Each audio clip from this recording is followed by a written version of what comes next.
Hello, hello, everybody. I'm seeing a couple faces that I'm not familiar with in the usual book club streams. OG Daxter, XMC Lovin 29, Nab Fox. How are y'all doing today? Let's see. Oh, Napier J says, "Have you been watching American Dad lately?" I don't know if that's directed at me or or directed at the chat.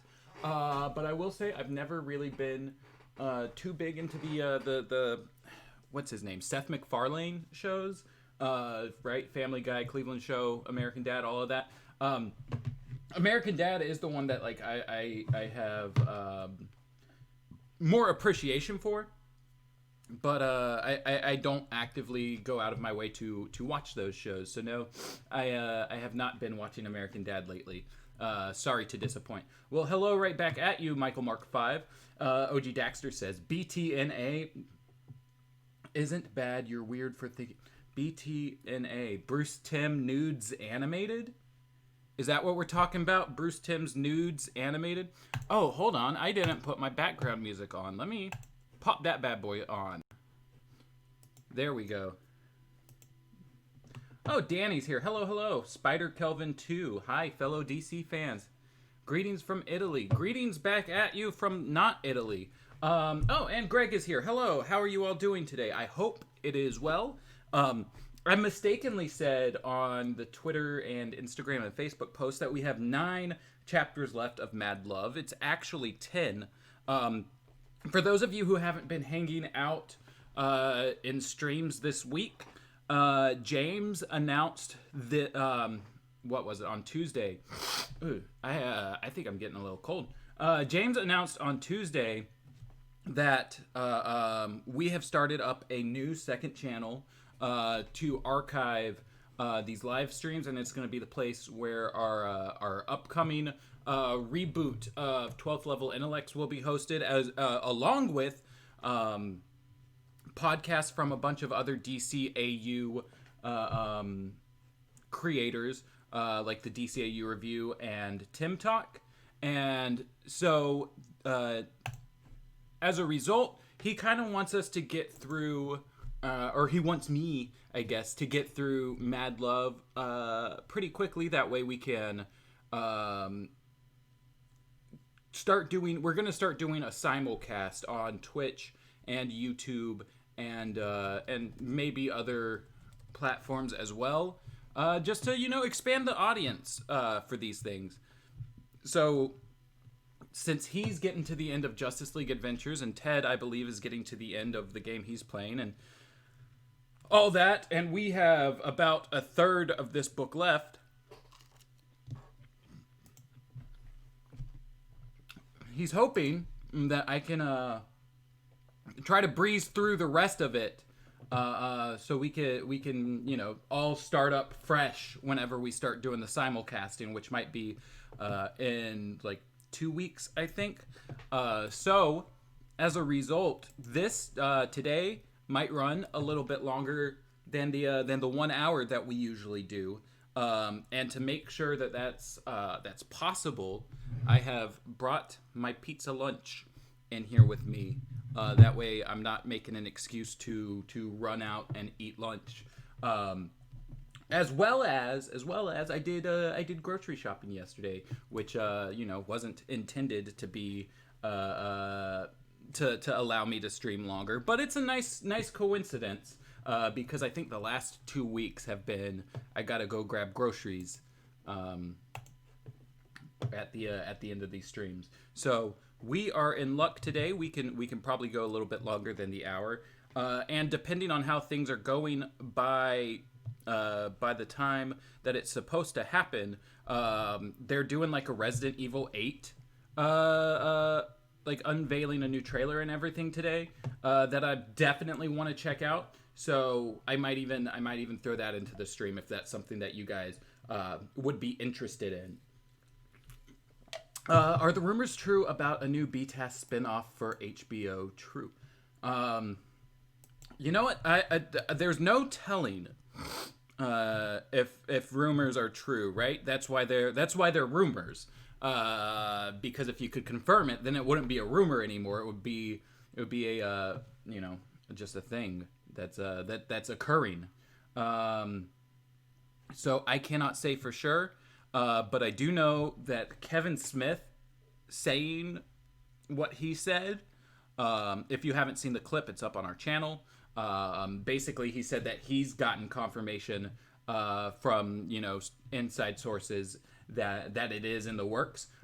If you haven't been following what he's been doing lately, he's working on Masters of the Universe, which features Kevin Conroy and Mark Hamill as main characters, as well as other DCAU talent like Cree Summers and Phil Lamar and Susan Eisenberg. So if he's saying something about this, then I'm gonna go out on a limb and trust him there. Eric Carrasco, who wrote Justice League vs. the Fatal Five, is also on Masters of the Universe. So he could have even gotten his information from him. There's no telling where he got it from, but he's currently surrounded by DCAU people. So it would make sense to me, especially BTAS people with Mark Hamill and Kevin Conroy. So it would make sense to me that he's not making things up. Have I seen the trailer for Superman and Lois? The CW show? I have not. I haven't really been keeping up with the CW DC universe. I've been wanting to go through and binge it all, but I have so much TV to binge that I'm trying to save that for after I get through a lot of other stuff, just because I know how much time it'll take. I saw the first 2 seasons of Arrow. I've seen the first 2 seasons of Black Lightning before they decided that that's now part of the Arrowverse. So otherwise, I'm pretty ignorant to everything going on there. And then I saw Crisis, but I feel like I would probably have had a better appreciation if I had been following along. Heroic Tash. I assume you mean stash, maybe. Sissy says I'm choppy. Yeah, I'm seeing that I have 4 skipped frame rates, and I'm not quite sure what to do about it. I guess maybe the fact that I was trying to pull up the Pod Tower YouTube channel. If you guys wanna find our new second YouTube channel, It's called Pod Tower Database, I believe. If I'm remembering correctly, it only has like 40 something subscribers, but the iconography used on it is obviously us. So if you just type in Pod Tower, you'll probably find it. Just finished Legacies of the DCAU. Loved it. How did you finish it? We haven't even finished it. I guess you caught up. Do you know the alien races of the Omnitrix by heart? Nope. Love the longer streams. Awesome. Well then, you might be in for a treat. It looks a little better now. Okay, that's good.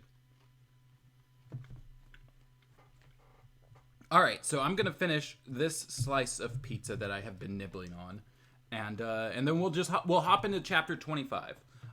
This last week we finished like the entirety of what has been, the flashback sequence from Mad Love, the comic and the animated version, but we're getting. I think we end up going to the present day part later on. But right now we're getting an extension on the tail end of that. So this is all going to be uncharted territory. And I'm looking forward to it.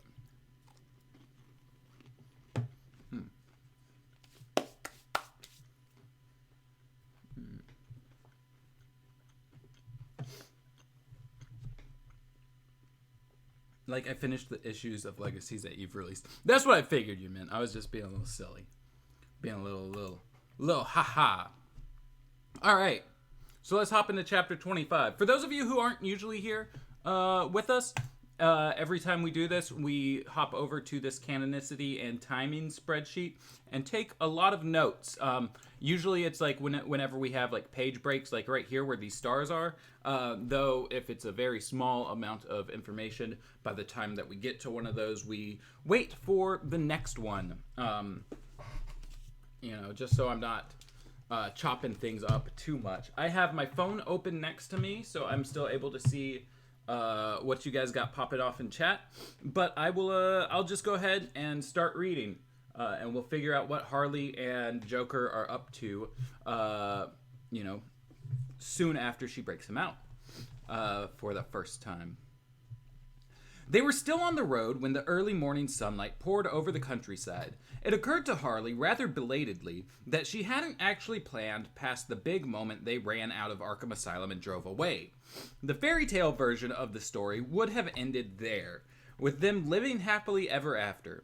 Obviously, this was definitely no fairy tale. Fairy tales didn't involve running from the cops, or Batman. But that didn't mean she was out of ideas. Ugh. They needed a place to hide out, and it happened there was a defunct amusement park somewhere in the vicinity of where they were right now. And as if on cue, she spotted a very faded, weather-beaten sign. Happy Happy Joytown Amusement Park, exit 47, 25 miles east on Route 51. Harley pulled over to see if the sign was as easy to knock over as it looked. It was, so were the three on 51 East. Happy Happy Joytown probably hadn't been much to write home about, even in its prime, but all amusement parks had a certain je ne sais quoi that made them the same country, no matter how far flung they were from each other. Coney Island was where Harley's spirit had been tested, the place that had made Harley who she was. In a way, she had been born in Coney Island, not Mount Sinai Hospital. And that drew her to Happy Happy Joytown, ruined though it was. She felt at home as soon as she drove onto the grounds, and she found the Tunnel of Love almost immediately, like it had been sending out a signal only she could follow. Are we there yet? Oh, I didn't do my Joker voice, that's okay. Mumbled the Joker, stirring fitfully in his partly reclined seat. It hurts. We sure are, she sparked in front of the tunnel's dilapidated entrance. As ruined as it was, the word love hadn't faded too much. The O was a heart.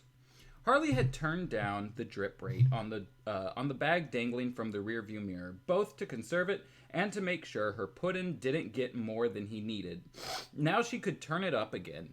Gotcha covered, Mr. J. You'll feel better in a second. The Joker took a deep breath and let it out in a contented sigh. My Harley Quinn always makes me feel better. Harley allowed herself a moment of love euphoria. Then she reclined his seat all the way, kissed his forehead, and told him she'd be right back, remembering to take the keys with her. She didn't want him waking up disoriented and driving off to look for her. There we go. I forgot to scroll. So for those of you who haven't been around, that reference to Coney Island is from the earlier chapters.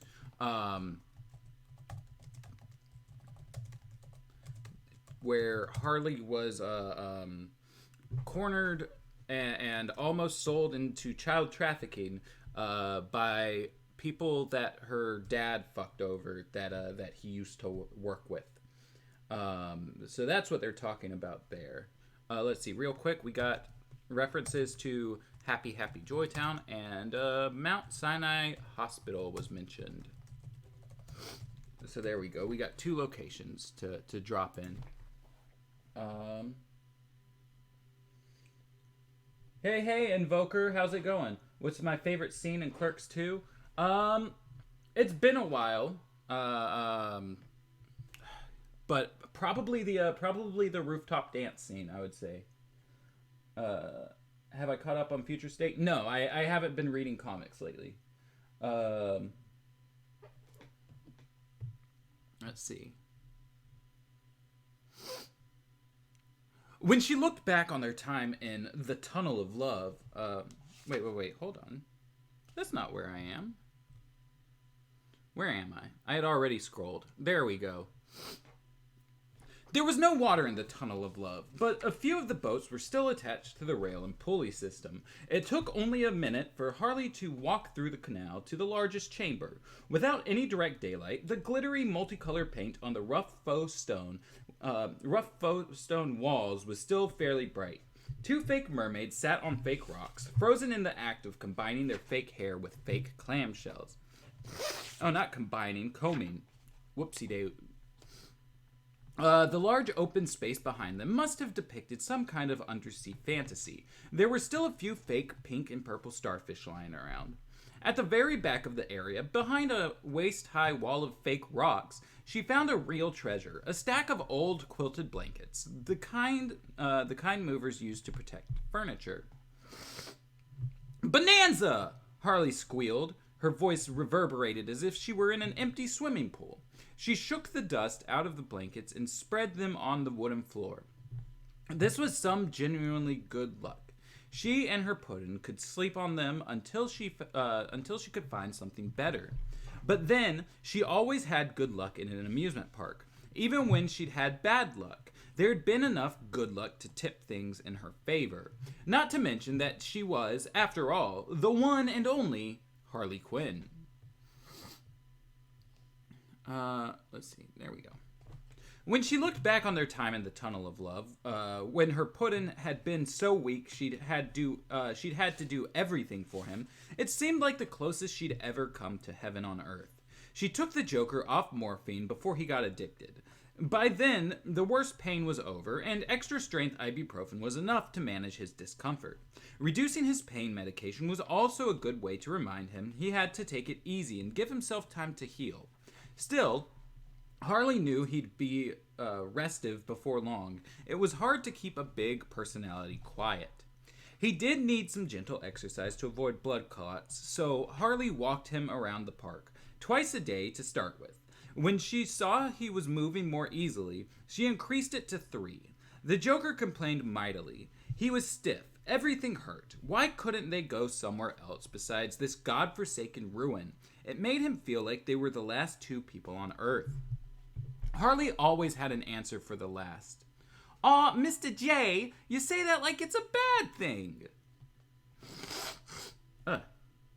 Usually, he would just give her a pained smile. After a week, the smile began to shrink. By the end of week 2, he stopped smiling altogether and barely spoke as he limped around the midway beside her, leaning on a walking stick she had found in one of the ticket booths. It was a rather amazing find, polished wood topped with a brass lion's head, but he was too cranky to appreciate it. Harley tried telling him stories about Coney Island. Not that story, he'd already heard it, but happy memories, heavily embellished. On the first day of the third week, in the idyll of the last walk of the day, they had just passed the wreckage of the Ferris wheel, while she was talking about Nathan's hot dogs, where he suddenly stopped. "What's the matter, Puddin'?" Harley asked. "You got a pain?" "Have I got a pain?" The Joker drew himself up. "Have I got a pain? Oh, I've got lots of pains. All over. But worst of all, I've got this one great, big, enormous pain. Shall I describe it for you?"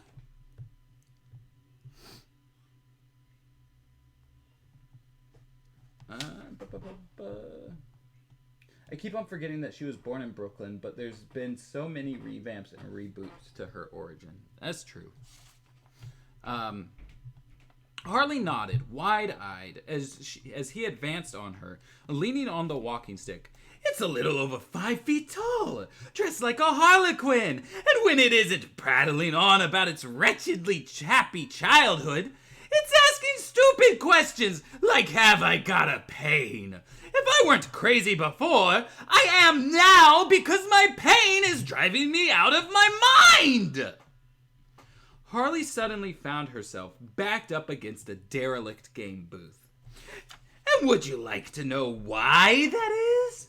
the Joker asked, suddenly quite quiet and matter-of-fact, as if they'd just been chatting about the weather. "Well, would you?" An edge had crept into his voice. "Would you?" he bellowed, his face suddenly hideous with fury. "Sure," Harley nodded, making the bells on her hat jingle. The Joker yanked it off her head and tossed it over his shoulder. P, she stuttered.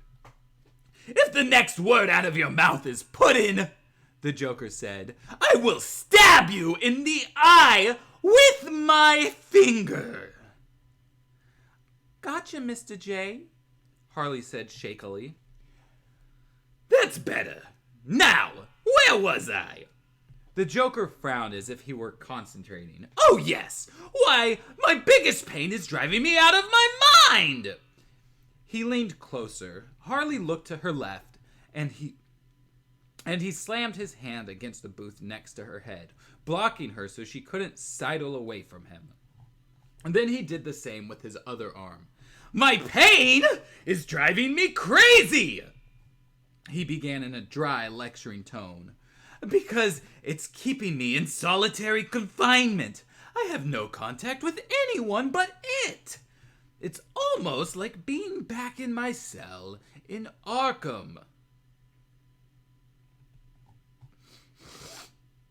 "Only this is worse!"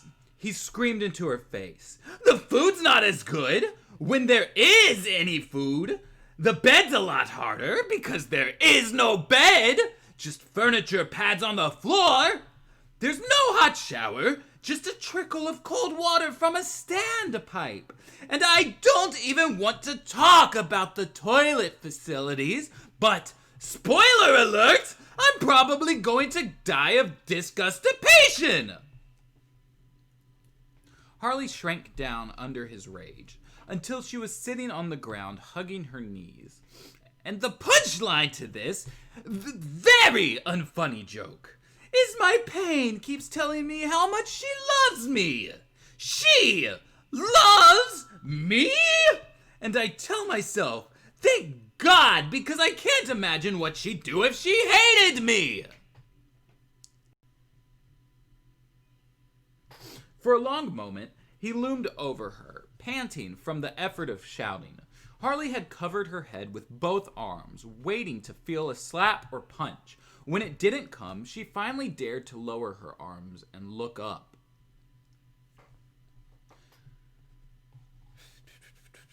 The Joker was back on the paved walkway, leaning on his walking stick and gazing at her calmly, as if he hadn't just been incandescent with rage.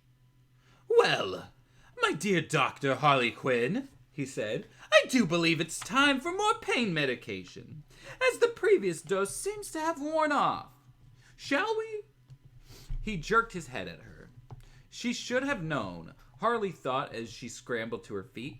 Patients always got cranky when they needed pain meds. She hurried over to him, but stayed a few inches out of reach as they started home, just in case his pain got the better of him again. "Dear, dear Dr. Harley Quinn," he said after a few moments, "would you mind terribly letting me lean on you? I'm feeling a bit weak." Harley hesitated, then moved to his side. He put his arm over her shoulders, struggling under his weight. She put an arm around his waist for balance. "Don't do that," he said. "It hurts."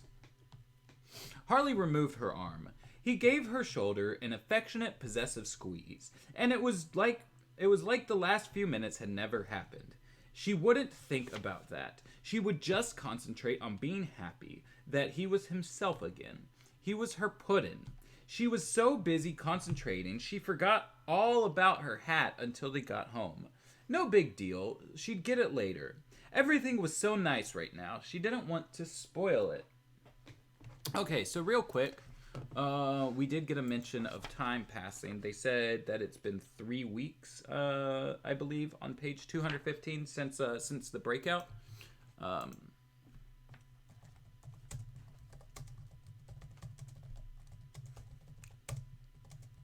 So I will put that here in my timeline notes, since Harley broke the Joker out of Arkham.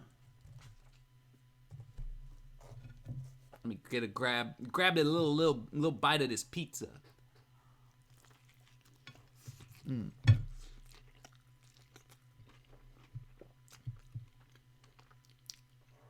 that I'm thinking about it, this pizza's a little messy. Let me go grab a paper towel real quick. I will be right back.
Sissy just informed me my sound was off. My bad. That's a big whoopsie on my end. Tell you what. Let's read that part again.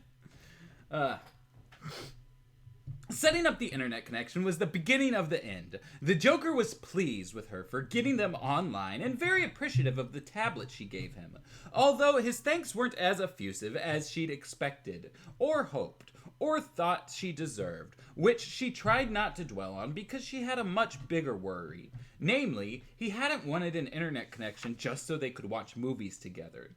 She managed to look happy when he gave her the good news that some of his old gang were coming to take them back to a great new hideout in the heart of Gotham City. No more... That's where Joker is. Yeah, and y'all tried to tell me I was muted. My bad. I'm so sorry. Having y'all watch me like a raving lunatic for 3 minutes. No more camping out in this rehearsal for the end of the world as we know it! The Joker said gleefully. We'll be able to get decent takeout, and it will still be hot when it arrives. That'll be wonderful, she said, forcing herself to smile and nod. It's a new beginning, the Joker said, hugging her absently, exerting pressure he'd claimed was too painful, and then began limping toward the exit. Where are you going? Harley asked in a high, anxious voice. To wait for them out front, the Joker replied. Bad idea! Harley caught up to him and blocked his way. The cops are still looking for us. Someone driving by could see you and call the tip line. The Joker shrugged her off and kept limping. The tip line gets thousands of calls. It'll take them a week before they get to that one. I don't think so, Mr. J, Harley said. It's been a month. They won't be getting many calls now, or as many calls now. The cops might show up fast. The Joker considered this. You're right, he said finally, and shoved his cell phone at her. Text them and tell them to call for directions when they get to the entrance. Yes, the sound is back. How did the Joker get HBO Max? Because Harley set up the internet for him, obviously. So, page 218 is a month later.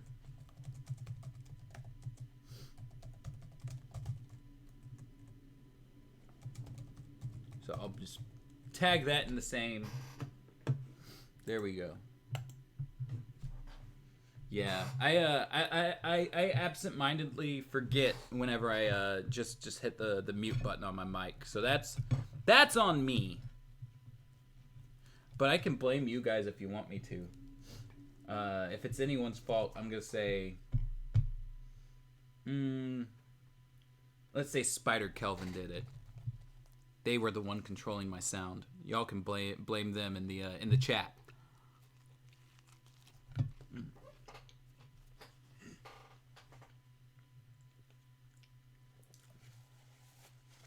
In BTAC, it's like $19.99, so HBO Max should not exist. Who said it was $19.99? Did Paul Dini say that? Did Alan Burnett say that? They there's a thing called not caring about the timeline of things. And that's kind of what we got going on there.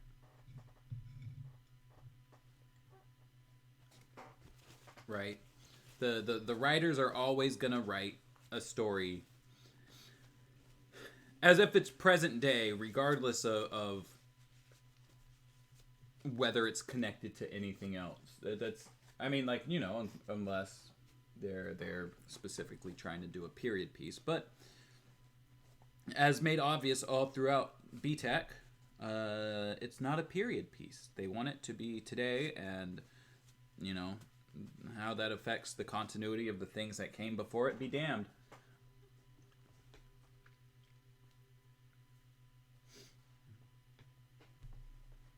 Seriously? If that seriously is about blaming you for the audio, it's obviously a little funny, haha. We all know it was actually Greg. Let's see, where were we? When the gang arrived, there was another vehicle following their rather dirty gray van, an expensive-looking black car with dark-tinted windows. The Joker eyed it nervously. "You didn't bring the FBI along, did you?" he asked one of the henchmen who had spilled out of the van. He was short and squat, wearing a faded dark green hoodie over a stained t-shirt and jeans. He kept having to hitch up every couple of minutes. Harley thought he looked like a fire plug dressed in dirty laundry. In fact, Harley thought uneasily all the henchmen looked like fire hydrants in clothes, except for a couple of slightly taller ones. They could have been garbage cans, very full garbage cans. "Hell no, boss, we don't roll with G-men," the guy said. "Just a couple special surprise guests. They wanted to come say hello in person." The car doors opened, and Harley almost fell over with shock. "Ducky!" March Harriet rushed at Harley with open arms. Poison Ivy approached more sedately, as beautiful and sophisticated as ever, if not quite as bored, with even more vines in her hair. Her entire outfit seemed to be made of plants, like a wearable garden. Harriet was still in her Arkham pajamas. She grabbed Harley up in a bear hug, squeezing the breath out of her. Poison Ivy kept her distance and waved one gracefully blasé hand. "So how's me old China?" Harriet burbled. "Me old China?" Harley said, baffled. "China plate, mate," Poison Ivy said. China plate, mate. I was thinking that was still going to be March Harriet. Poison Ivy said, exquisitely world-weary again, which is British for friend, not spouse. Two countries still divided by a common language. "Friend?" Harley looked from Harriet to Poison Ivy and back again. "Don't tell me you're holding a grudge, love," said Harriet. Not against me, certainly," Poison Ivy said. "After all I've done for you." Let me scroll that up. Just got hit with the burger. Life be like that sometimes. I got hit with burgers from time to time when I worked at McDonald's. People tossing shit. You ever get hit with a box full of frozen burger patties? That's not fun. "Oh, that's the God's honest ducks," Harriet said. "I was quite cross with you, Ivy. I was, not letting us have our fun with you at the tea party after we'd been waiting so long. But she said you was actually one of us, and everybody knows you don't hurt a mate. I told her she was stuffed full of wild blueberry muffins, didn't I? I did, and the next thing I hear, you tell Joni Leland where she can stick the job, and then, core blimey, the very same day you go busting his nibs out. And look at us now, 3 peas in a pod we are." Harriet bust her loudly on one cheek and then the other. Poison Ivy rolled her eyes. "How did you get out?" Harley asked. "Ah, thereby hangs a tale," Harriet laughed. "One for another time, I think. Looks like your bloke's getting ready to leave. Would you like to ride with us, Ducky?" Harriet was nattering on about 3 girls going out on the town together as Harley turned to see the Joker climbing into the van. She pulled free of Harriet and rushed over just as a henchman started to slide the door shut. "Stop! Wait for me! I'm his doctor!" Harley yelled. "I've got his pain pills!" The Joker's arm shot out and blocked the door. "Didn't you hear her?" he said to the henchman, annoyed. "She's my personal physician! She has my pain pills! Or do you think I should be in pain?" The Joker took her hand and pulled her up into the van. Harley had to force her way into a spot close to him, much to the irritation of the surrounding fire plugs. "Tough stuff, boys," she thought. "I outrank you. I'm his soulmate as well as his personal physician. Be nice to me, or next time you get shot, I won't even give you a Band-Aid." Can I ask you something?" one of them said to her suddenly. Harley nodded, making the bells on her hat jingle. "Don't them bells drive you nuts with the jingle, jingle, jingle all the time?" "You have no idea," the Joker said loudly before Harley could answer. Do take that off, my dear doctor, before I snap and grab a machine gun. Harley took off her hat and rolled it up tightly with the bells on the inside. I don't know if I should laugh at Harriet or be offended by her. What are you talking about, Danny? As a man from across the pond, do you not say ducky and love and govna and all that kind of stuff all the time? Is that not how you talk?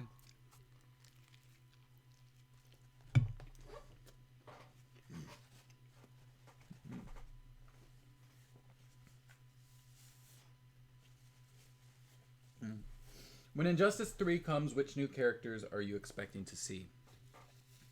I gotta be honest. I haven't played the Injustice games. I've got the first one. I got it on PSN pretty recently when it was on sale. But I haven't played it. I'm very behind on like a lot of the media that one would expect that I would be in tune with. Just on account of like I grew up in a really regressive house, and a lot of media consumption was like seen as an affront to God, right? Pokemon, Yu-Gi-Oh, all that kind of stuff, X-Men, and so, oh my God, there was a lot of hot sauce on those toppings. And I just inhaled it, so that was painful. But yeah, so I've been actively working on trying to catch up on a lot of things. And recently, as far as video games goes, that means Resident Evil, Borderlands, and some of the Lego games. But I had other than that, I haven't played a lot of video games lately. But that'll probably be on the list at some point. Because I have just a huge back catalog in my PSN library. And I do intend to play them all, because why spend money on a thing if you're not gonna use it? So eventually I will get to it. Mr. Wing or Farmer Brown? Why does it gotta be an either or? Why can't we have both? Of course, I just don't appreciate the cultural appropriation.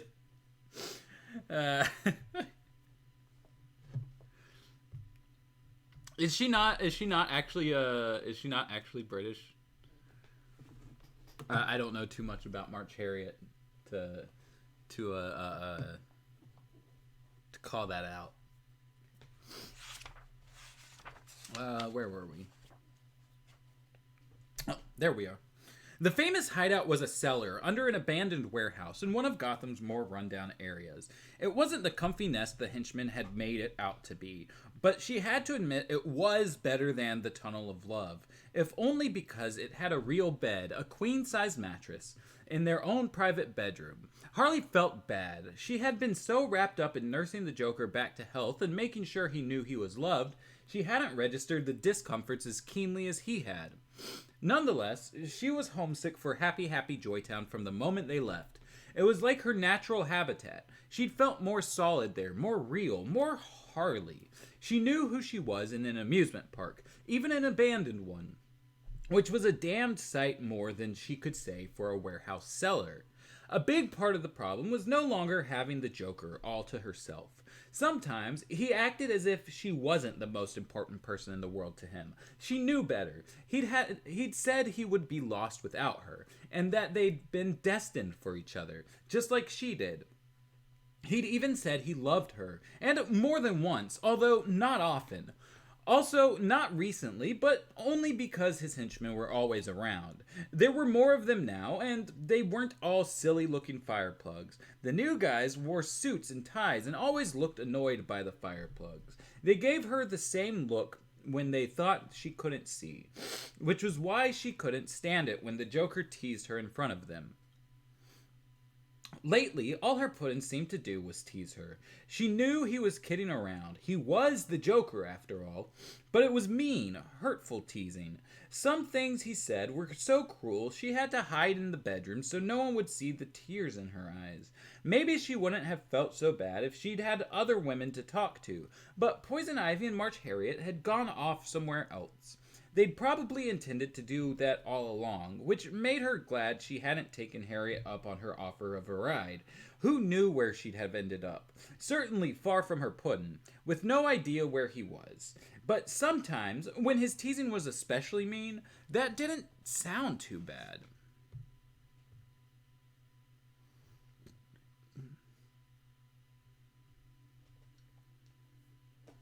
I thought her whole deal was that she was a Yankee who pretended to be British. That's probably right. I don't really know much about her outside of like her appearance here and in what else was it? Like Batman Adventures Continue and like Paul Dini's Harley Loves Joker story from a little while back. But yeah, that's probably correct, and I it might have just skipped my mind. If they are bringing back B-Test, they should do more with Farmer Brown. Yes, agreed, wholeheartedly.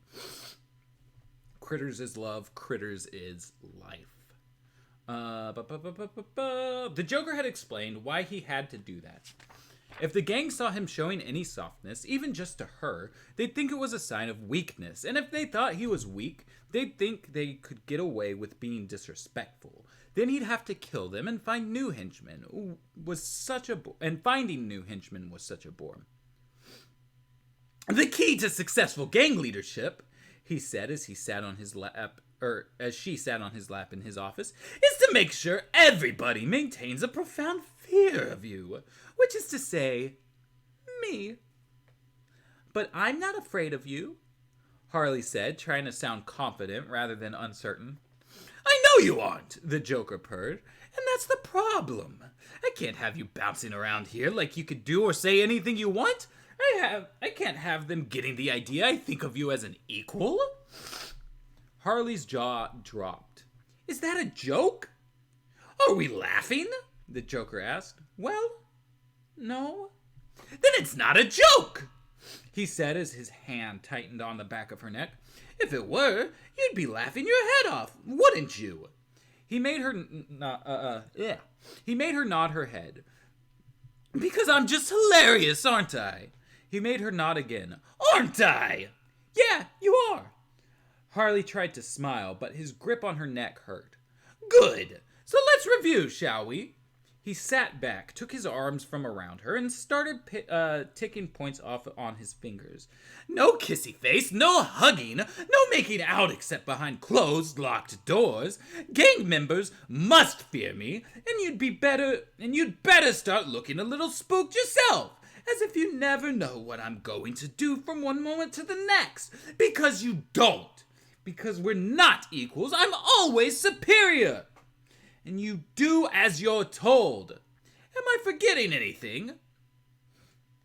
Harley started to say something, but he talked over her. Oh yes, this is my office. I do business here. You and I don't do business. He shook his legs, and she almost fell as she got off his lap. So stop pestering me with your stupid girly issues. Get the hell out, and don't come back unless I send for you.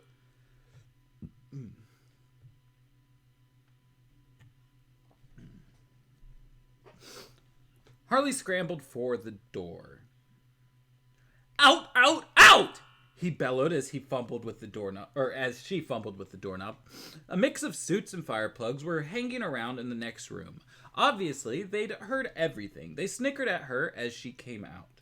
Harley straightened up, smoothed her clothing, and looked around at them, making her lower lip quiver, as if she were on the verge of tears. It wasn't hard. Don't rile him, guys, she said. He's in a real mood today. She fled to the bedroom as they burst into loud guffaws that sounded nothing like a profound fear of their leader. On the other hand, she thought as she slammed the bedroom door behind her and locked it, maybe they were covering the fact that they were terrified. She remembered how she'd reacted on the scariest night of her life. She'd burst out laughing. Harley threw herself down on the bed. Yeah, yuck it up, fellas, she thought, but he really is in a mood. She hoped her puddin' appreciated how supportive she was, although she had the sneaking suspicion that he didn't.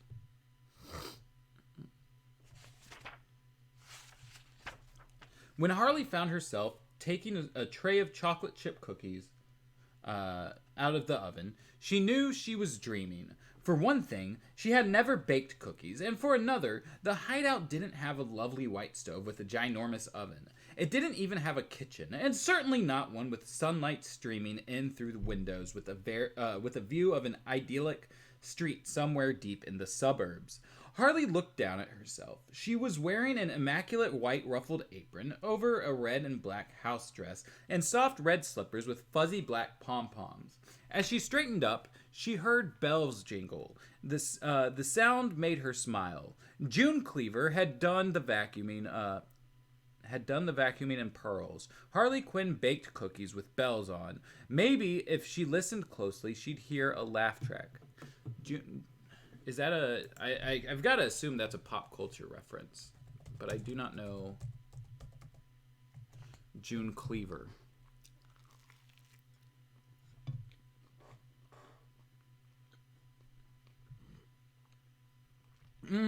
Okay, Leave It to Beaver. Got it.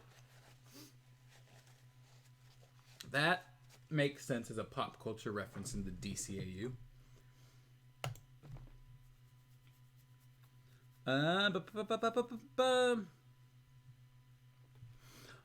No, what she heard was children. A little girl was yelling, complaining about her brother who was chasing her around the living room. Harley turned to look. The girl was wearing a smaller version of her Harlequin hat, bells and all, and the boy was squirting something at her from a big fake flower on his shirt. "Daddy, Daddy, JJ's poisoning me!" the girl cried. And there was her puddin', reading a newspaper in a recliner in the middle of the living room, which was cluttered with partially assembled bombs and a couple of junior-sized chainsaws. "Well, you just poisoned him right back, Cupcake," the Joker said cheerfully. He had a little gray at the temples now, and he needed reading glasses, but he was as handsome as ever. He rattled the newspaper. The headline on the front page said, "Thousands die in mysterious sanitation explosion." Her dream memory told her she and the Joker had done that together, blown up a toilet factory on the day the quality control department were testing a new model. The gray at the Joker's temples made him look aristocratic, royal even. He was the clown prince of crime, and she was his consort. Harley's eyes filled with tears of joy. Then she was staring up at the dark ceiling while they ran down her face. She had never been so happy. So what if it was just a dream? The feeling was real. She was so lucky. Most people went their whole lives and never felt half as good, not even in their dreams. Harley rolled over to put her arm around her puddin', but he wasn't there.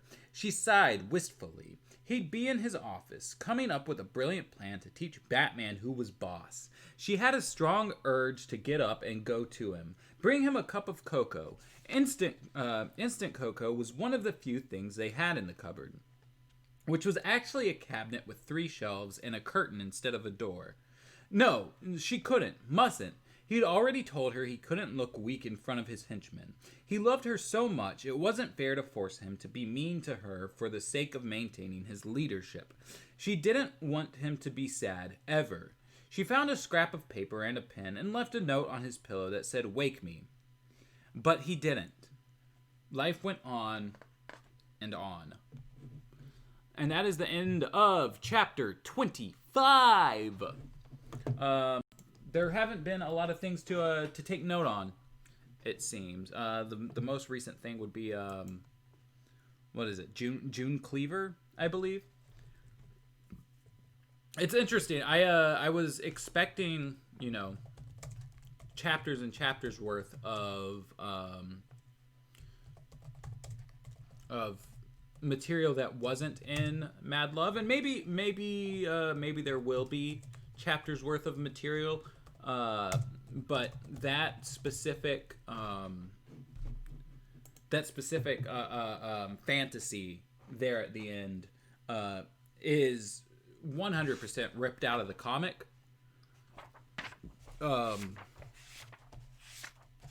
And it's you know, it's lifted from the comic. Though in the comic, she was fantasizing about that in the present day rather than in relation to you know, soon after breaking out the Joker. So they're certainly recontextualizing things. How many chapters are in the book anyway? It's a 34 chapter book. This next chapter, chapter 26, looks like it'll be a breeze to get through. So let me finish this this little bit of crust, and we'll hop right into the next chapter.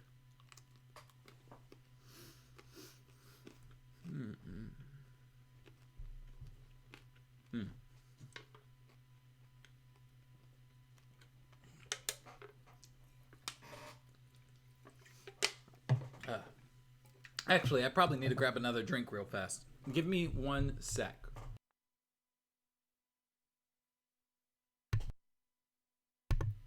I'll try to remember to unmute myself this time.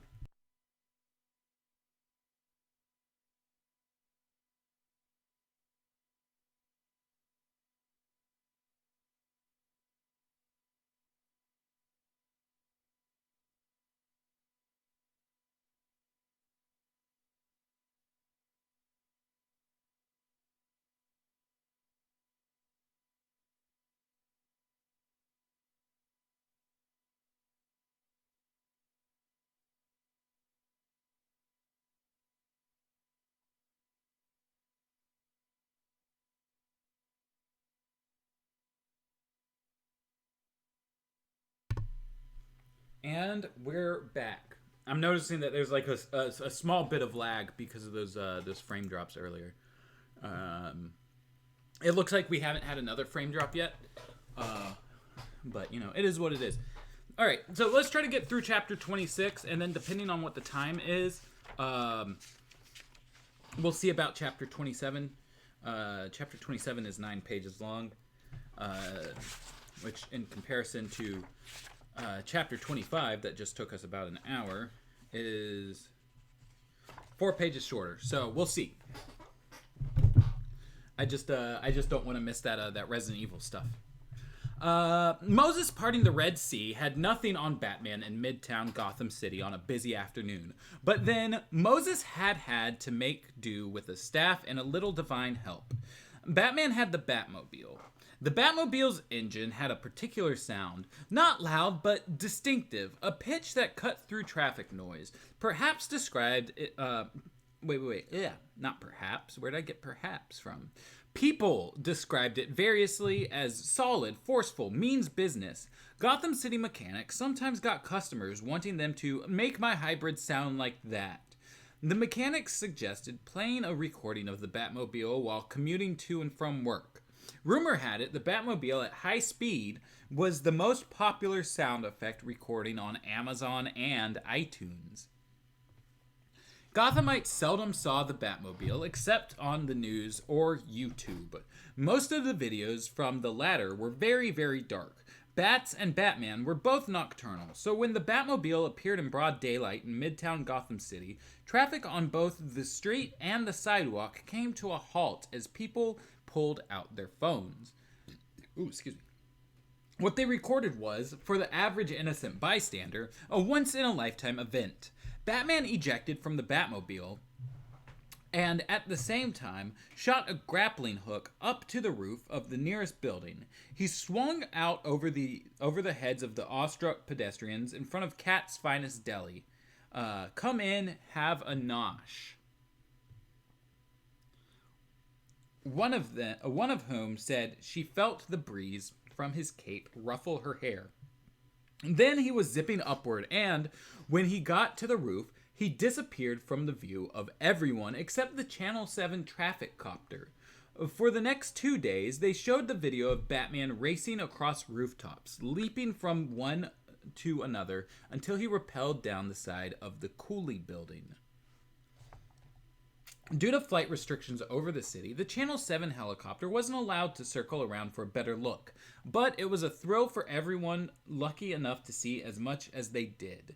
Other people on the street only got to see the Batmobile drive itself into a private underground garage a block away from Wayne Enterprises, but they were thrilled too. One person was quoted as saying, "I never realized I had a bucket list until right then, but now I don't know what else to put on it." Hey, take it easy, Spider Kelvin. Hope you have a good day.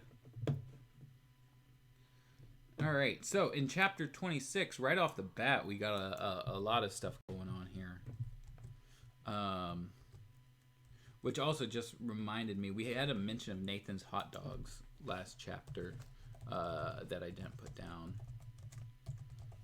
And since that's a named item, I guess it goes under objects.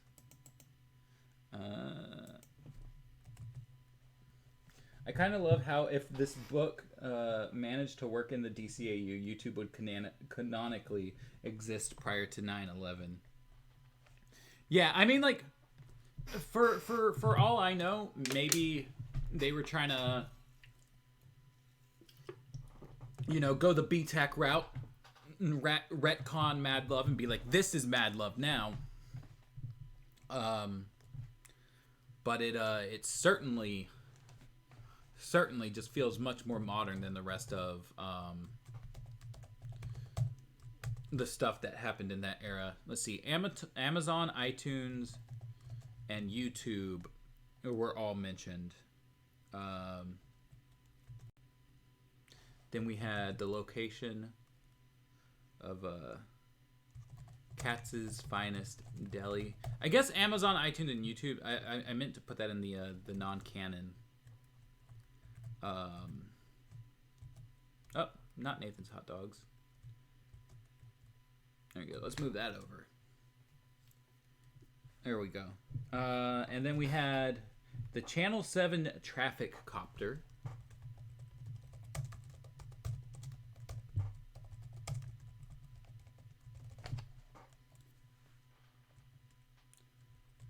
And the Cooley building. And I guess Wayne Enterprises was also mentioned.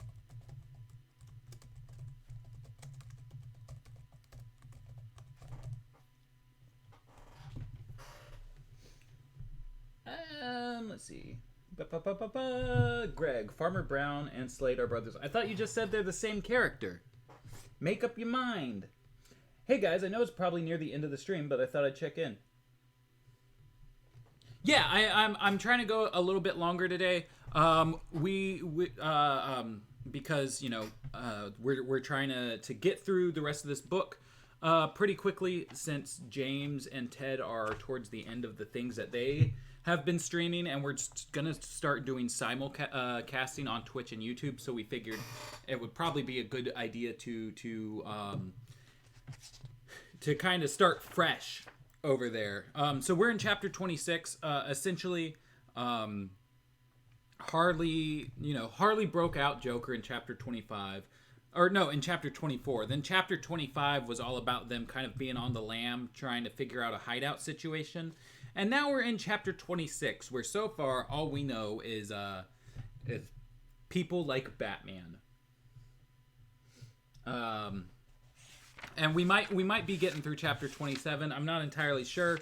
I'm trying to time things up because they're doing a Resident Evil 8 presentation in an hour. And I do want to watch that. I will probably stream it since we're already here. But we'll just have to see where we're at the end of chapter 26 to decide whether or not 27 is feasible. Commissioner James Gordon was not thrilled. He was sitting in his dentist's waiting room on the 8th floor of the Cooley building. As usual, the dentist was running late. Also, as usual, the magazines lying around left a lot to be desired. Gordon was starting to wonder if there was some kind of subscription service specifically for dentists' offices that supplied only the dullest, most boring periodicals, and all of them at least 5 years out of date. Even the highlights for children magazines were several years old. Gordon knew because he had read them all on his last visit. Commissioner Goofus complains he's bored waiting for his dental appointment and hates his checkups. Commissioner Gallant flosses and watches those between meal snacks and still has all his own teeth. Oh, I forgot to switch back over to the PDF. Where were we? I'm pretty sure Goofus and Gallant is a pop culture reference. I'm gonna have to remember that in a second. Gordon sighed. Damn, he hated these checkups. He didn't like a single thing about them. Not even the pretty dental assistant gushing about what great teeth he had. Mainly because she kept adding, for a man your age. Well, she didn't look a day over 12, so what did she know?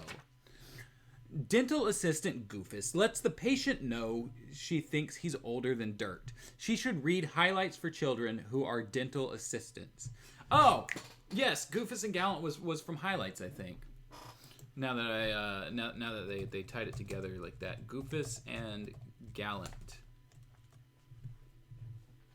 Of course, it's gonna Bing search since I'm on Microsoft Edge.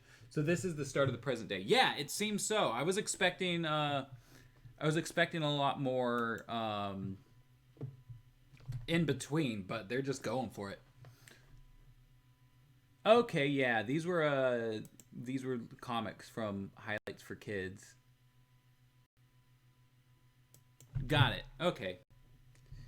It's been so long since I've even seen a Highlights magazine that I blanked on where I knew that from, even though they had said, Highlights shortly beforehand. As if on cue, the receptionist looked up and said, Commissioner Gordon, you're next. It's room 14 today, last door on the left. Swell, thanks, Gordon mumbled as he got up and went through the door marked Patients, come in. Every time he came here, he was struck again by what a big practice it was.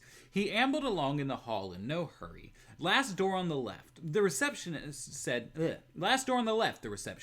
him. That didn't bode well. Nothing good ever happened at the last anything on the left. He should turn around right now and leave, pleading a sudden police emergency or a just remembered prior obligation, an attack of beriberi. Overwhelming existential dread, labor pains. Terminator says I must come with him if I want to live. But they'd charge him for the last-minute cancellation, and he'd still have to come back for the checkup. Might as well get it over with, he thought grumpily, and then he'd be done with it for another 6 months. Damn it. He finally reached the end of the hall and door 14. He glared at it. Unlike the many felons, miscreants, and all-purpose bad guys he had faced over the years at GCPD, door 14 wasn't the least bit intimidated by him. Jim Gordon pressed the handle and went in. Okay, so we've got two different pop culture references to drop in here. We've got highlights for kids / Goofus and Gallant, and then why is that in the weather box? That's not what I wanted. In there, and then there was a mention of Terminator, and I guess as far as time goes, Jim Gordon goes to the dentist every 6 months, which makes me feel bad because it's been years since I've been to the dentist now. Gotta love the way insurance works. Highlights being several years ago wouldn't be quite right for the late 90s, and yet not quite now either. Yeah, but I mean, like, we already got mentions of Amazon, iTunes, and YouTube in this chapter alone. So, it is what it is. There we are. Have a seat. I'll be right with you, the dentist said. He was standing in front of a light box, studying an x-ray. His voice didn't sound familiar. Did they hire someone new? At this rate, they'd need a longer hallway. I don't mind saying I really hate these checkups, Gordon said as he eased himself into the dental chair. If it weren't part of the required police physical, I probably wouldn't come at all. The dentist was washing his hands at the sink now. Oh, come now, Commissioner. What in the world is more beautiful than a nice, big, pretty smile? He spun around, holding a nasty-looking dental pick in one hand, grinning so hugely he showed every tooth in his evil clown-white face. You! Gordon tried to get out of the chair as the Joker brandished a large and decidedly undental drill. Something hit him the chest. I assume in the chest? Something hit him the chest. Is it the same on the... Yeah, something hit him the chest. I guess just a typo. Something hit him in the chest is how I'm going to say it. Exploded into a glittery cloud with a pop, and he found himself bound tightly to the chair. Naughty, naughty! Harley Quinn posed cutely in front of the door. She was dressed in a white uniform that was at serious odds with her Harlequin hat and clown face. Don't wiggle around like that or Doctor won't give you a sugar-free lollipop. Gordon opened his mouth to yell for help, and he stuffed a large wad of cotton into it. The Joker looked Gordon over, shaking his head. The Joker tutted. My, he said, stroking his chin thoughtfully as he watched Gordon struggle. This doesn't look good. This doesn't look good at all. Your diagnosis, Dr. J? Harley Quinn asked in that silly ditzy voice. Well, the Joker said, I'm afraid everything will have to go. He turned on the power drill and advanced on Gordon as Harley Quinn reclined the chair. Hold still now, Commissioner. This is going to hurt. A lot. He knelt on Gordon's chest and aimed the point of the whirring drill at the center of his forehead. Gordon squeezed his eyes shut. Over the decades, he had been shot, stabbed, beaten up, even tortured, and survived all of it, only to come to this, getting drilled to death by a couple of criminal clowns who had hijacked his dental checkup. If there was such a thing as fate, it had the Joker's sadistic sense of humor. Or maybe fate was the Joker's equally evil twin. That would explain a lot, Gordon thought, unable to breathe under the Joker's weight on his chest. Scroll that up. The DCAU has no timeline anymore. Kinda.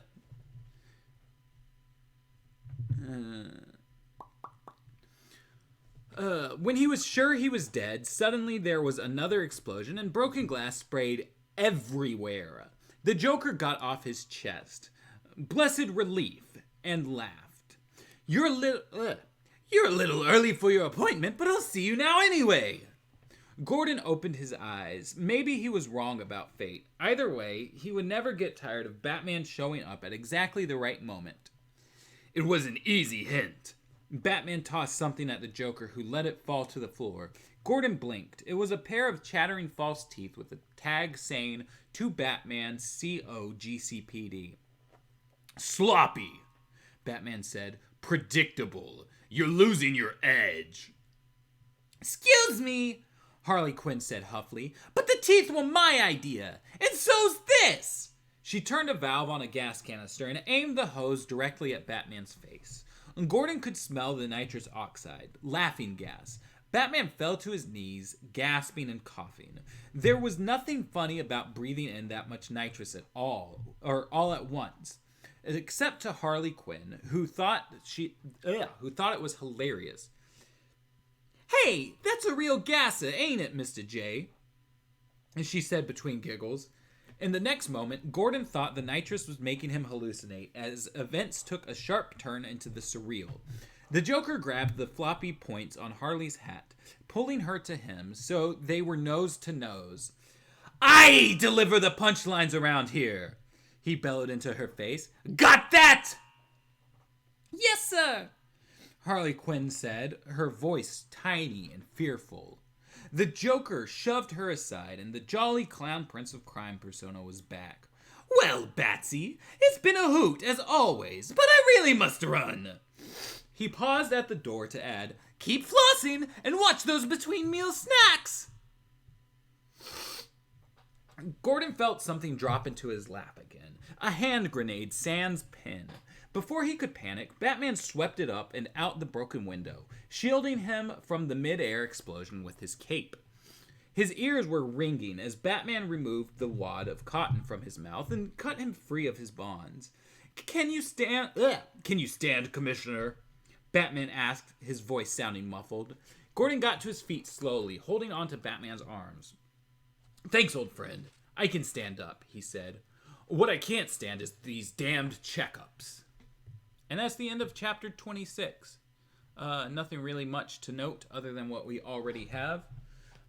Was there a time jump from Harley breaking Joker out? Because if not, I guess this version, at least the present day, is Harley's first caper.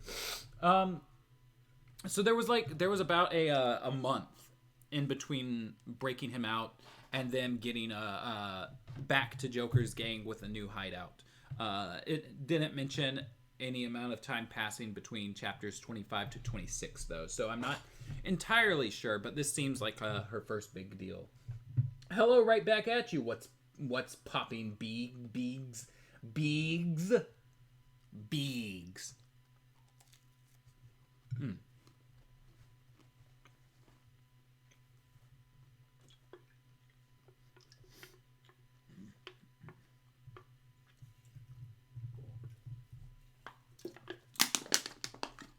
All right, we got like 40 minutes until that Resident Evil 8 event today. So let's see. No, not Biggs. Beegs.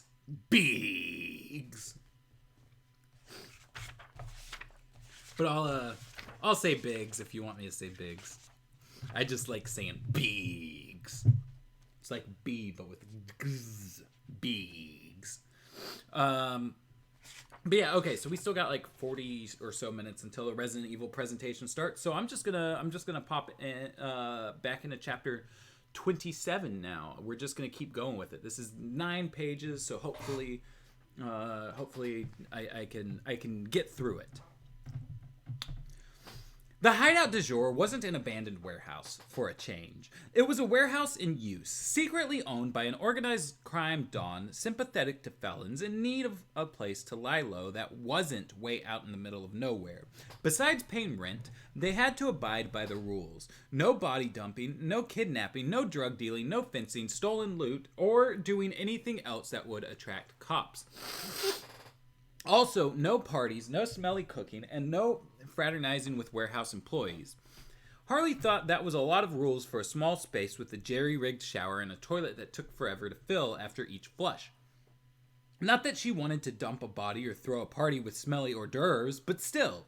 On the upside, this hideout only had room for 2. The henchmen had to find their own hideouts, and she had her pudding all to herself. Although some of the Joker's strategy sessions went on so long, it was like the henchmen were there all the time anyway. But there hadn't been any meetings for the last few nights. The dental fiasco had put the Joker in a foul disposition. Harley had gone along with ambushing Gordon at the dentist, even though she'd been sure there was no chance of it going off the way the Joker imagined. If he had imagined anything.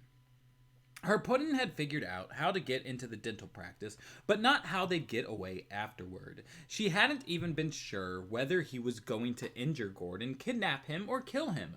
Not unusual. The Joker enjoyed improvising on the fly. Harley just wished he would tell her when they were winging it so she could be ready. She hadn't dared ask him. The Joker didn't take being questioned or criticized well, and she should have known better than to appropriate a punchline. He was the Joker. She was only Harley Quinn.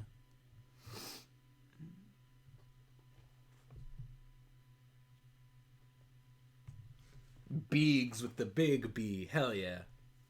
That is the best kind of bee. Meanwhile, the henchmen were all walking on eggshells. The Joker could blow a guy's head off for one wrong word or a funny look, or if they bored him, or just because he felt like blowing someone's head off and didn't care whose. Those guys didn't know what it was like to have such a brilliant mind with so many ideas ricocheting around in it. There weren't enough hours in the day to think about all of them, so it was no wonder the Joker got tetchy sometimes. He was a complicated person, and only Harley understood him. As brilliant as he was, though, he was still very much a man, and Harley knew how to help a man unwind and put a smile on his face. She rummaged through her things and found her spirits. She put it on, touched up her clown white, straightened her Harley Quinn hat, and pirouetted out of the screened-off area that served as their bedroom, singing about how pretty she felt. The Joker liked her singing voice.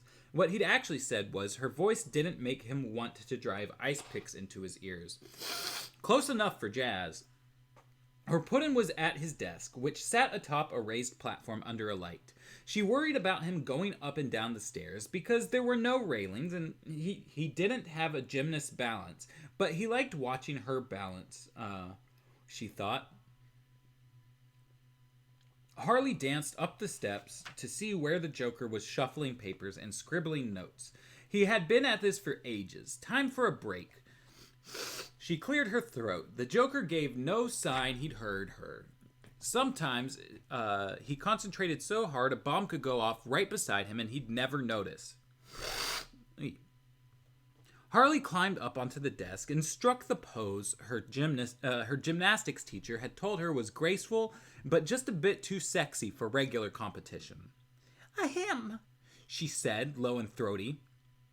The Joker didn't look up. "Go away, I'm busy." "Aw, come on, Puddin'," she said.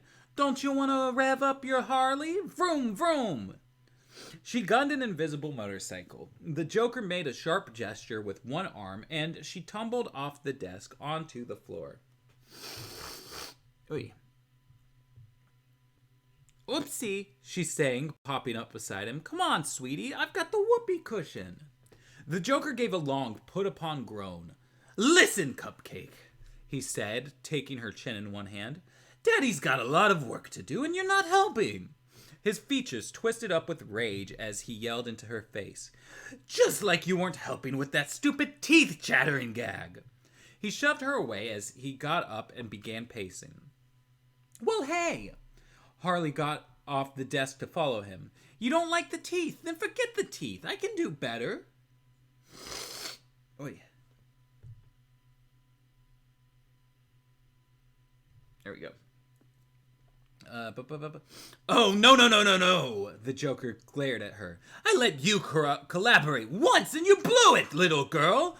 That setup was corny, old hat, unworthy of my genius."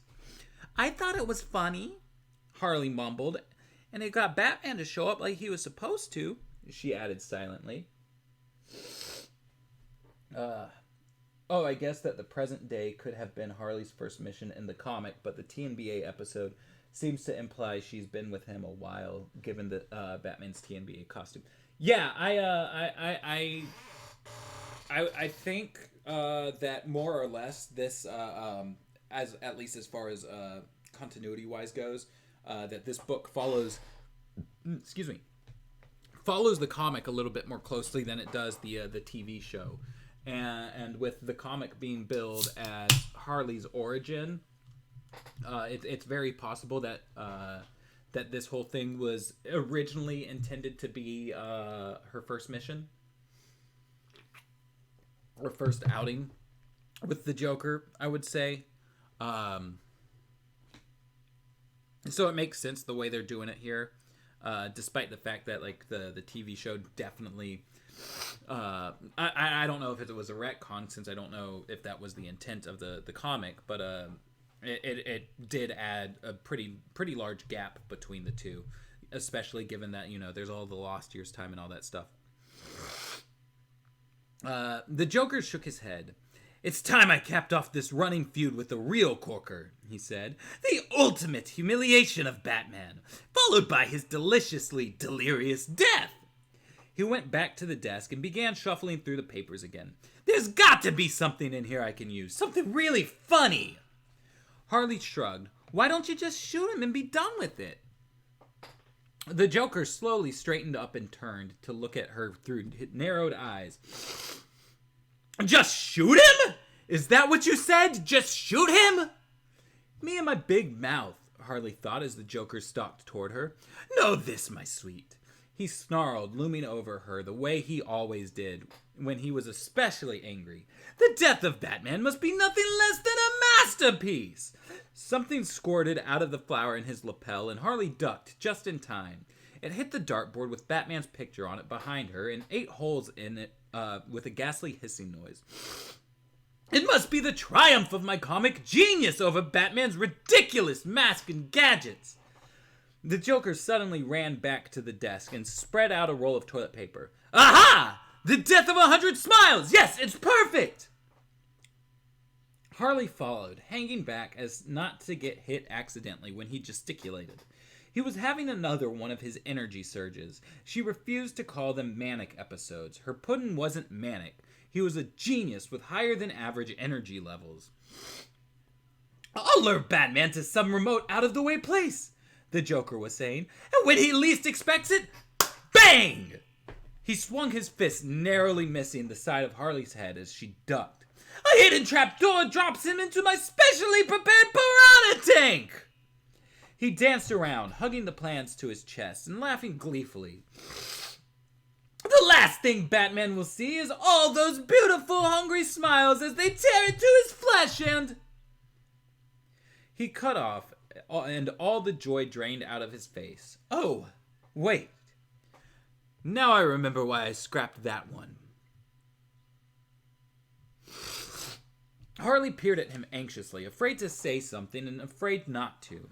Piranhas can't smile, he said, mournful and dispirited. All those razor-sharp teeth are turned down in a permanent frown. Even my own Joker toxin couldn't get them to grin. He tossed the plan away and sat down at the top of the steps.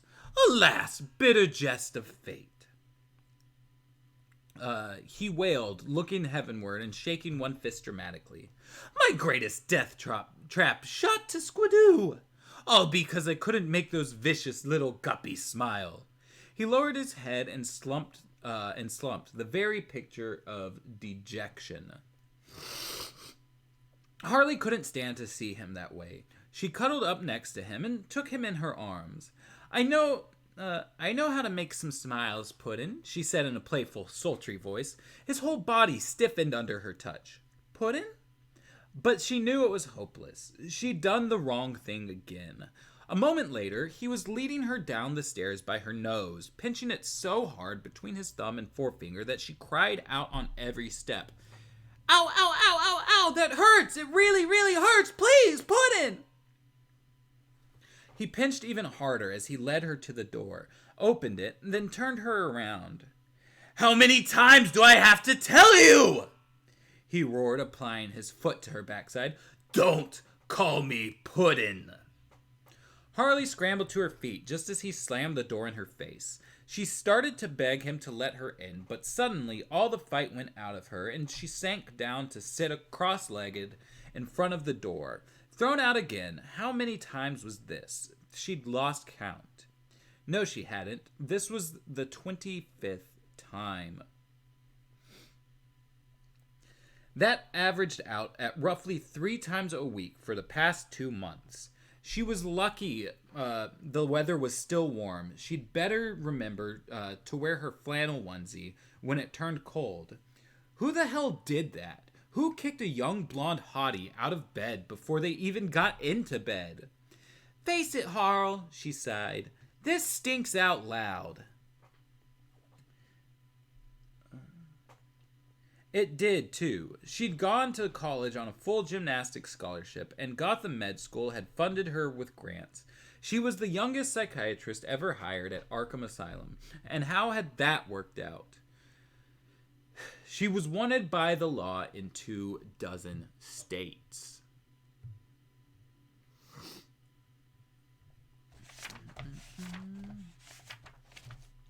Okay, the career wasn't going so well. What about her personal life? She was hopelessly in love with a murderous psychopathic clown who had just kicked her out, literally for the 25th time. What happened to me? She said aloud. What made my life crazier than a freaking March Harriet? Her throat tightened, and tears began to well in her eyes as she looked up into the dark night overhead. The dark night. Abruptly, the urge to cry was replaced by a much stronger urge to punch someone. Someone in particular. The Dark Knight. Batman. Of course it was Batman. Who else? It was always Batman. Chasing her in her pudding, spoiling everything, ruining date night. Making the Joker so crazy that he took everything out on her. Batman, whose life was so empty he was obsessed with ruining theirs. Everyone kept saying her pudding was psychotic. But what did you call a man who dressed up like a bat for the express purpose of harassing a couple in love? Well-adjusted? Ready for prime time? Not crazy as a shithouse bat? Yeah, that was how they rolled in Gotham City, the world's biggest cult, where everyone was brainwashed to worship Batman and hate anybody he hated. Anyone who didn't was declared a criminal or crazy and ended up in Iron Heights or Arkham Asylum, while Batman flitted around town, cosplaying and ego-tripping. Harley sat for a while until she didn't hear any more movement from inside. Then she picked up a broken chunk of cement on her left. The spare key was right where she'd left it. Harley quietly let herself back in and tiptoed up the steps to where the Joker had fallen asleep at his desk with his head pillowed on his arms. Poor Puddin', she thought. He stirred, muttered Batman, grumpily, and subsided. Harley shook her head. Crazy wasn't just contagious, it was also cumulative. She had to do something about Batman before he drove the Joker so far out of his mind he never found his way back.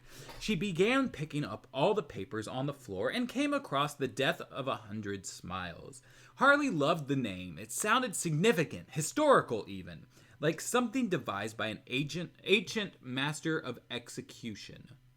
She was about to roll it up when she saw she was holding it upside down.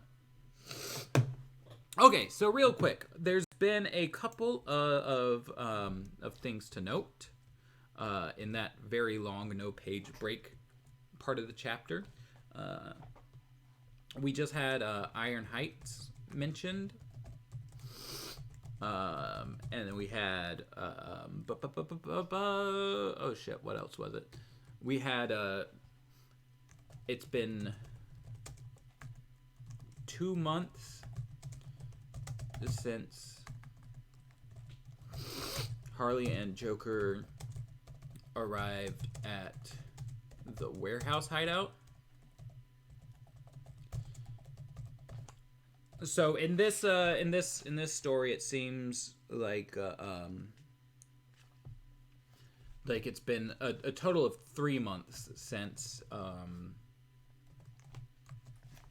the breakout, as opposed to years between. Oh, well, I didn't realize that there was something in a cell on that row. So let me move those down.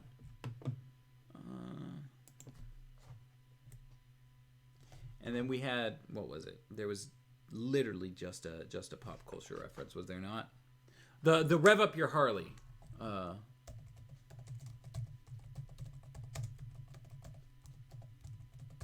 So Harley Davidson motorcycles. The DCAU is super horny. Yeah. Yeah.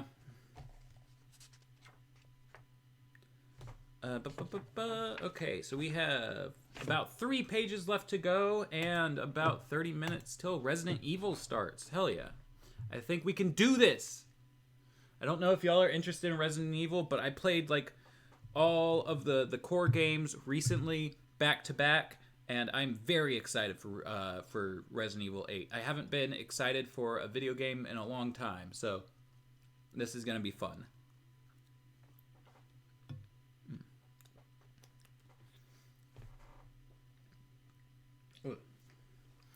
This came in an hour ago. Commissioner Gordon held out a small square package in black and red gift wrap. Addressed to you, Harvey Bullock added. Batman looked it over carefully. His gloves would protect him from any caustic or acidic substances, but if it released poison gas, the other 2 men would be at risk. Bullock would probably shake off any ill effects. The man was built like a tank. He didn't move fast, but he could withstand a lot of punishment. Jim Gordon wasn't delicate, but he was older. And it had only been a few days since the Joker had tried to kill him. That had been only the latest of many attempts on Gordon's life. His friendship with Batman made him a target. A lesser man might have retired early and left town with no forwarding address. Jim Gordon refused to be intimidated by anyone. Whether it was a homicidal maniac like the Joker, or a new mayor who wanted his own stooges in key positions in the city government, or the corrupt and wealthy families who were used to buying anyone they wanted. After this last incident, Jim Gordon would merely be less inclined to get his teeth cleaned. But then, he would use any excuse to get out of going to the dentist anyway. Batman unwrapped the package to reveal a DVD in a plain white sleeve. "I guess it's movie night," he said. "Did anyone make popcorn?" Harvey Bullock looked grumpy as he turned on the TV and DVD player. "You had to say popcorn, didn't you? Now I got a craving." Batman suppressed a smile. When it came to food, Bullock was the most suggestible person he knew. Harley Quinn appeared on the TV screen in full costume and makeup, but she wasn't smiling. "I hope this message reaches Batman before it's too late." She spoke not in her usual exaggerated Brooklyn accent, but in what had to be her normal voice. It was shockingly unditzy. Batman and Gordon traded glances. "I know you won't believe me," Harley went on, "but it's no joke, I swear. Mr. J's gone off his nut, and I mean for real." She took a breath and leaned slightly closer to the camera. "After you stopped him from killing the commissioner, he swore he'd get even. Not just with you, but with the whole city. He's going to wipe out everybody. I've seen the plans. There are gas bombs, nerve agents, horrible things. At rush hour tomorrow morning, Gotham becomes one great big grinning ghost town."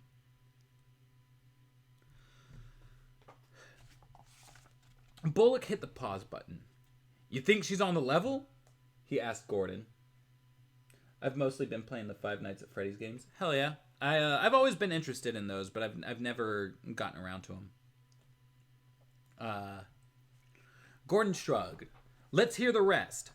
Bullock pressed play, and all three men were shocked when Harley Quinn took off her Harlequin hat, shook out her hair, and wiped her face clean of clown white.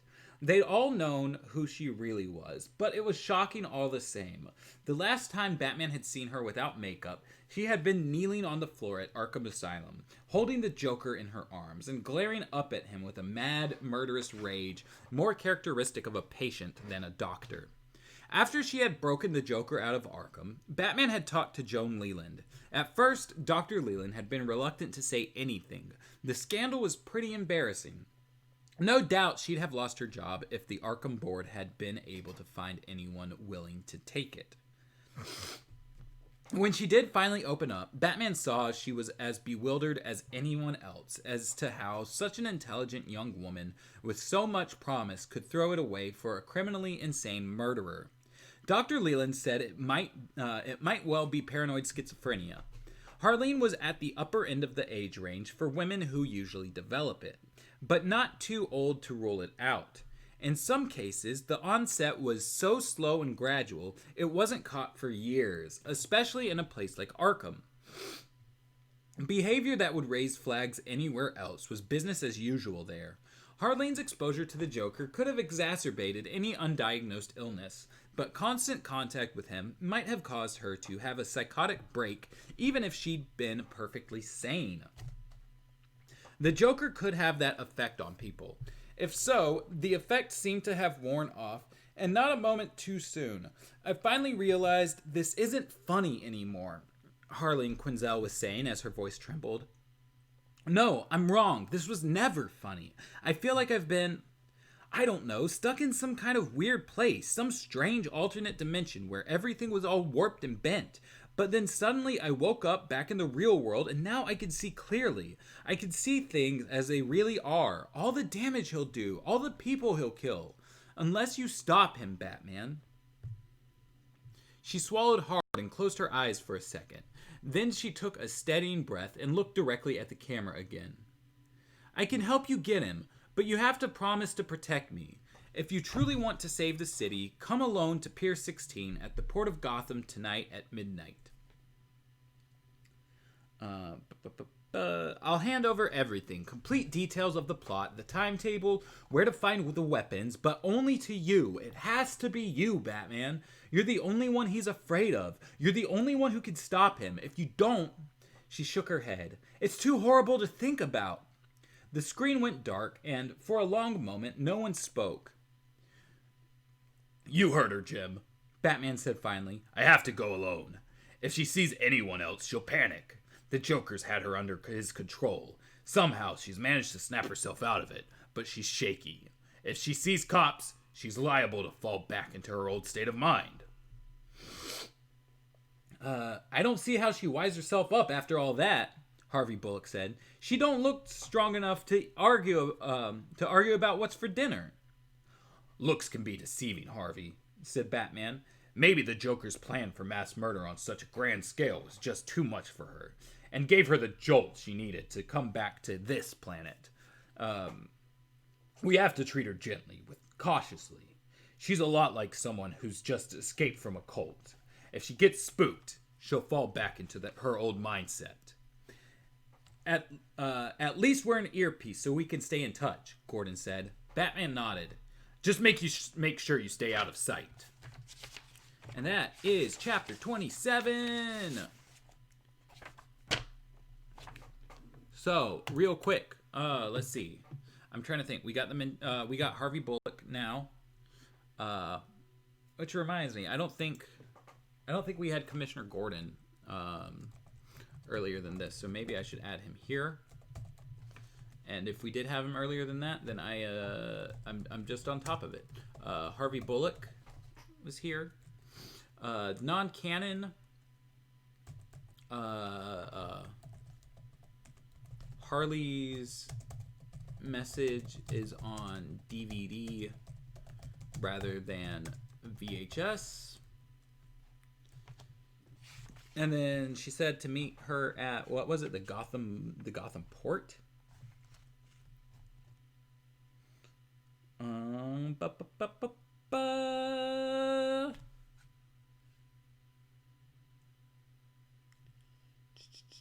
Port of Gotham is how it's said. Oh, I didn't mean to do that. Well, hello, Albert. Greetings back to you.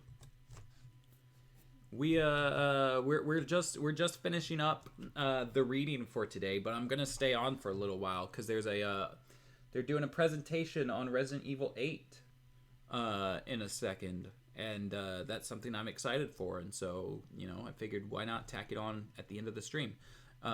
Port of Gotham.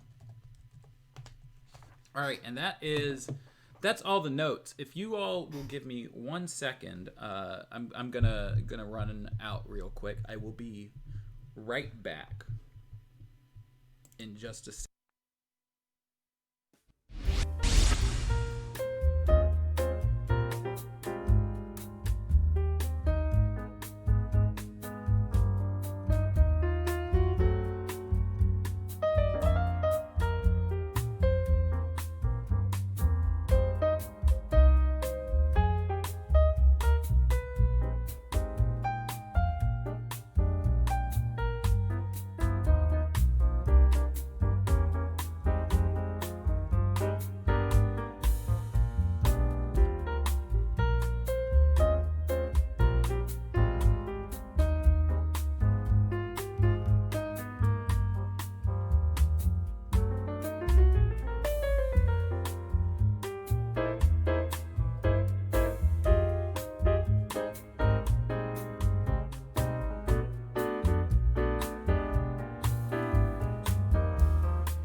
Sissy just told me I was muted again. I do not know how I keep forgetting that.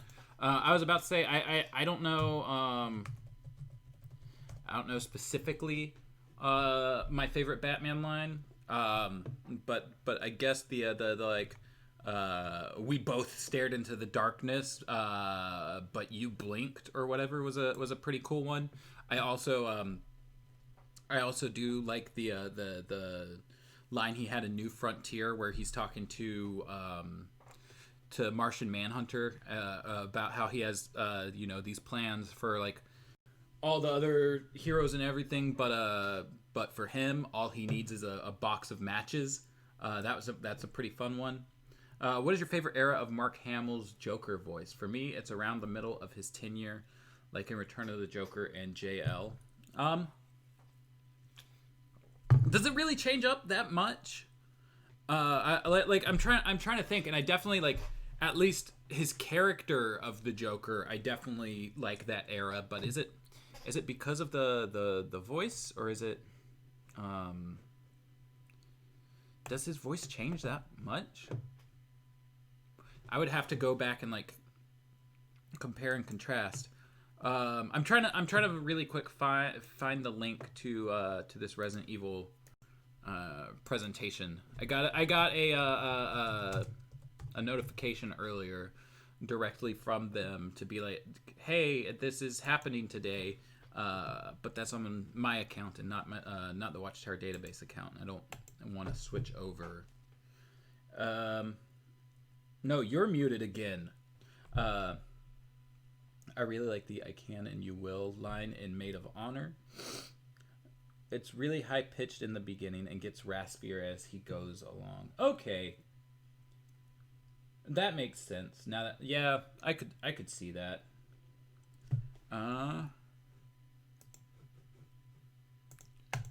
Why is this Twitter not going anywhere? Let me just, I guess, check from my phone. I'm sure it's just going to be available on YouTube, but I don't know where on YouTube to go.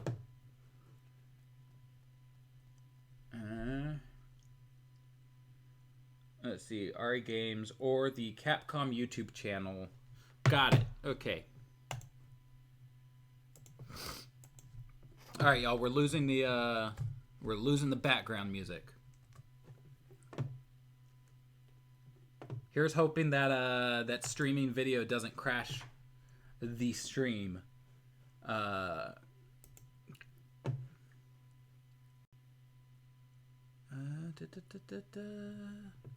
Resident Evil Showcase. Here we go. Oh, is it going to be in Spanish? That's a Capcom USA. I mean, like, I know there are Spanish-speaking people in the USA. But, like, this is all in Spanish. We've got 10 minutes.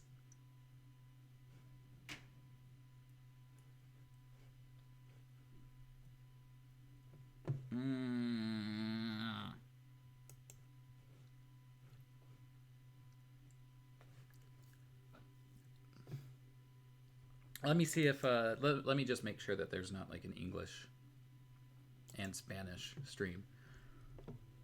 Oh, I know for sure that that Kevin's Batman voice has changed. I guess I just haven't paid as much attention to Mark Hamill's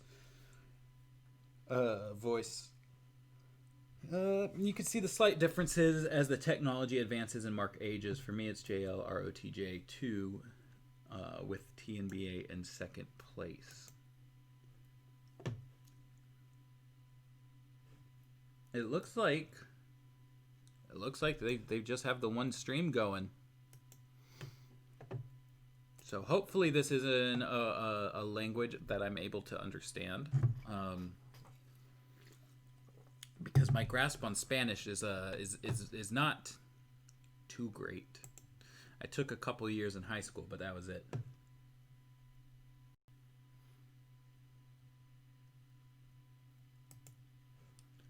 And let me hide their live chat.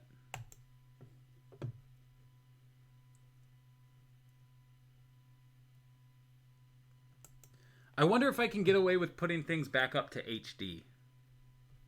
Because right now I'm at 144p. Because just since we don't have the background music, like, you know, actively showing on screen the whole time, it makes no sense for it to need to be 1080p. There we go. That looks better. Is this causing lag for you all? I'm sure it probably is.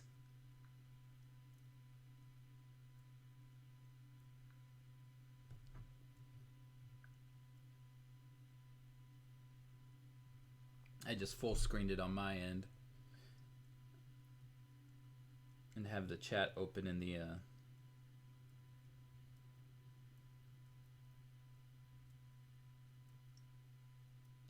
Damn. It might not be worth streaming it then. On account of the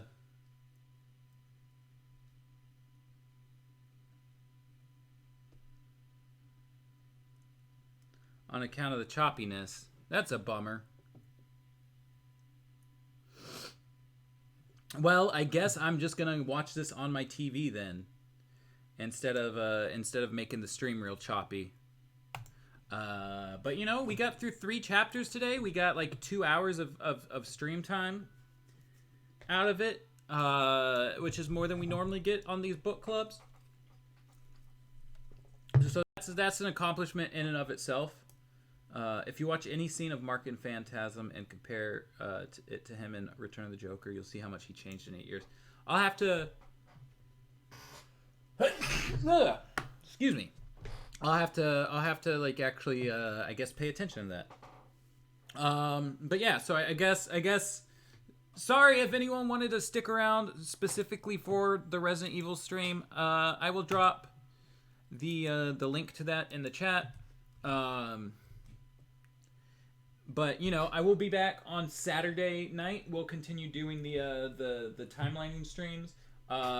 This time we are picking up with another Batman Beyond guidebook. This being the DK Batman Beyond the Animated Series guide, and we'll be going through that to see if there's any information that's worthwhile for the timeline. I think we have. God, what is our video on Sunday? I think it might be Ted doing an unboxing for one of the Adventures Continues toys, if I remember correctly. I think that was supposed to be earlier in the month, but then the whole thing with James's kid and COVID and it all got pushed around. And then, of course, as always, we will be back next week, Tuesday, Wednesday, Thursday, and then I think maybe the week after that is when we start simulcasting. I'll have to double check with James for sure on that. But until then, you all take care. And I'm going to go watch this on my big screen. It's not that big of a screen. My bigger screen than my laptop. But you all take care. Have a wonderful day. And I will see you next week. No, I will see you on Saturday. Given that I haven't developed a deadly cold by that time. All right. Bye.